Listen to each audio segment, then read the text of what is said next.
For those who are not engaged on social media or in politics over the past, let's say, year, there's been a really, this has been the seeds of this and the conversation about all this has been happening for a while. But there's been a rise in anti-Jewish kind of sentiments, as well as anti-Israel on the political side, and we should probably distinguish between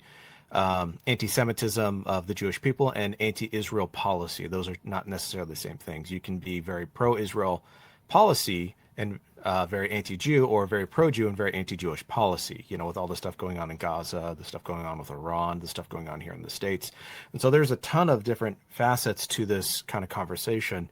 And one at kind of as is customary, I suppose, in the middle of all of it is either an assumption about Paul or a use of uncritical use of Paul. So either you have presuppositions about Paul at play that people aren't even aware of and how they even talk about Israel and Judaism, or worse, they're using Paul for their own means.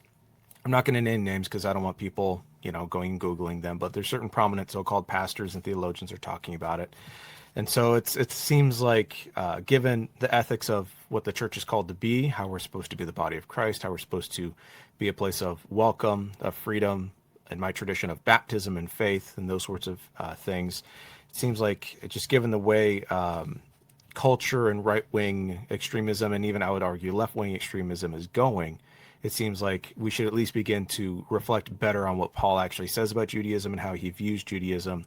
and how he himself and even Jesus are still Jews. They didn't stop being Jews just because of the advent of Jesus Messiah. So